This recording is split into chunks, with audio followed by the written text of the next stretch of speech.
নমস্কার বন্ধুরা, কেমন আছেন সবাই?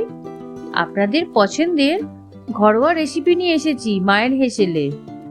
আজকে আমি বানাবো খুব ভালো ও খুব স্বাস্থ্যকর খাবার, থোড় ভাজা। তবে চলুন শুরু করি। প্রথমে থোড়গুলোকে চাকা চাকা করে কেটে নেব। আসলে এই থোড়টা না আমাদের গাছের হয়েছে। থোড় খাওয়া না শরীরের পক্ষে খুব ভালো ও উপকারীও, জানেন।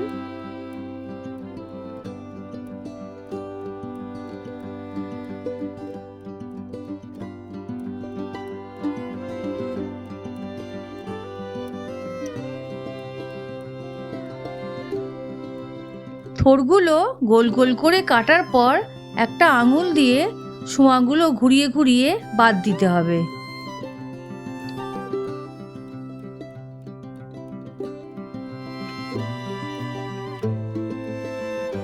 তারপর সেই থোড়ের চাকাগুলোকে লম্বা লম্বা করে আলু ভাজার মতন কেটে নেব।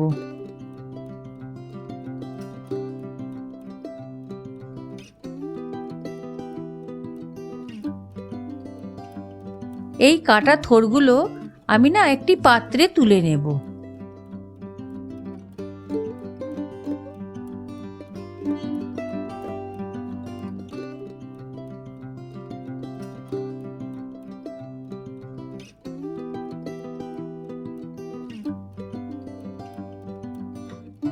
এবার থোড়গুলোর মধ্যে পরিমাণ মতো নুন দিয়ে দেব। ভালো করে চটকে চটকে মেখে নেব।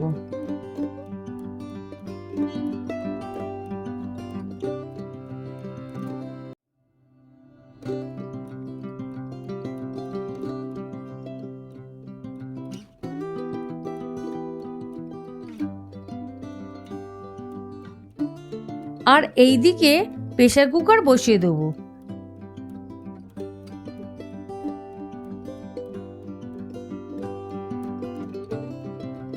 আর তার মধ্যে এই থোড়গুলো দিয়ে দেব। এতে কোনো রকম জল দিতে লাগবে না। তারপর আমি একটা সিটি মেরে নেব।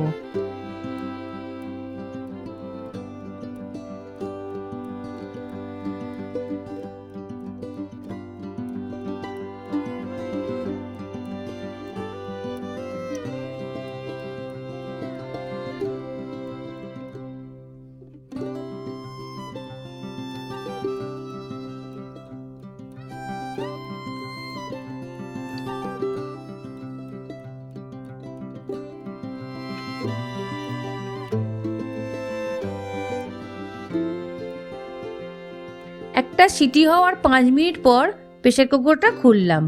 তারপরে থোড়টা আমি একটি পাত্রে তুলে রাখবো।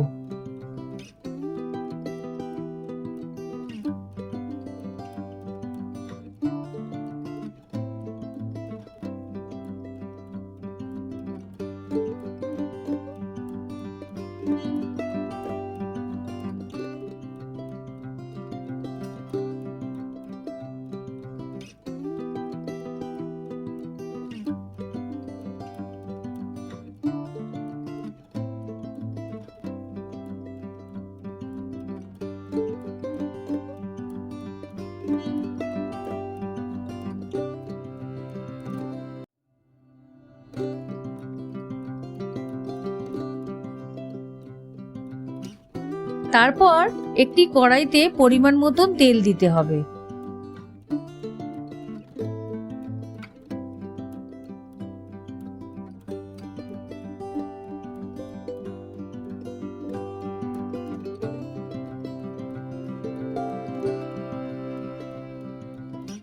তেল গরম হয়ে গেলে তাতে শুকনো লঙ্কা আর সর্ষে ফোড়ন দেব।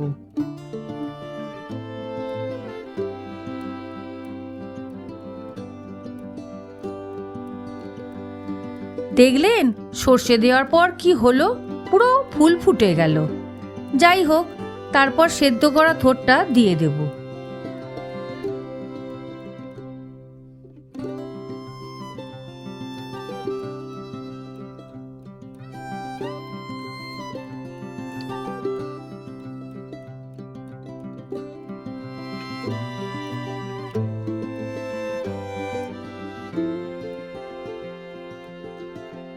তারপর ভালো করে মিশিয়ে নেব।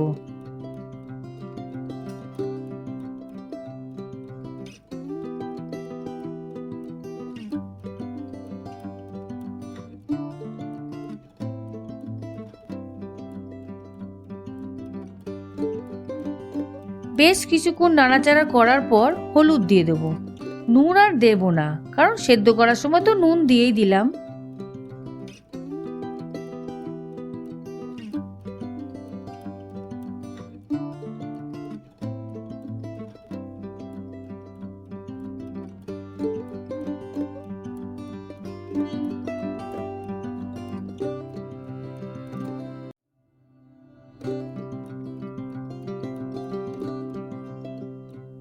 তারপর কিছুক্ষণের জন্য চাপা দিয়ে দেব।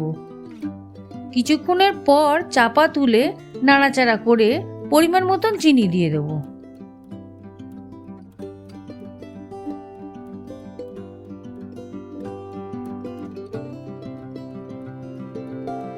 জানেন তো বন্ধুরা, এত বাঁদরের উৎপাত হয়েছে না, বলার কথা নয়।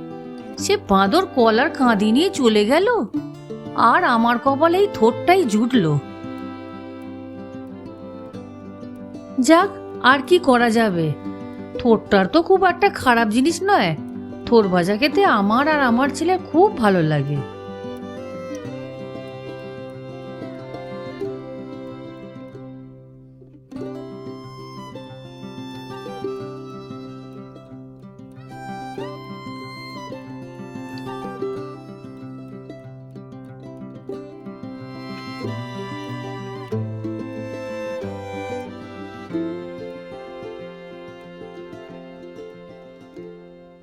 দেখেছেন কি পরিমাণে জল ছাড়ছে থোর থেকে?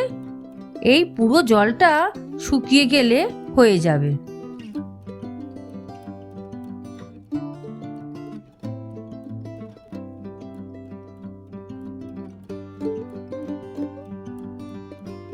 এবার দেখুন পুরো জলটা শুকিয়ে গেছে। এবার গ্যাস বন্ধ করে দেবো। তারপর থোর ভাজাটা একটি পাত্রে তুলে নেব।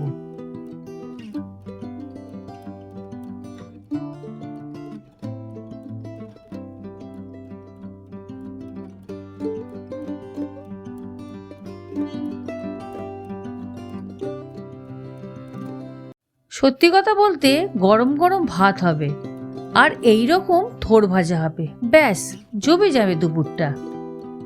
আপনারাও একবার হলো এই রেসিপিটা করবেন, দেখবেন ভালো লাগবে। তা বন্ধুরা, আজকের রেসিপিটা আপনাদের কেমন লাগলো কমেন্ট করে অবশ্যই জানাবেন। আর অবশ্যই ভিডিওটিতে লাইক, সাবস্ক্রাইব করে বেল আইকনটা ক্লিক করে দিতে ভুলবেন না। আগামী দিন আর একটা নতুন রেসিপি নিয়ে আসছি। আপনারা ভালো থাকুন, সুস্থ থাকুন। রাধে রাধে।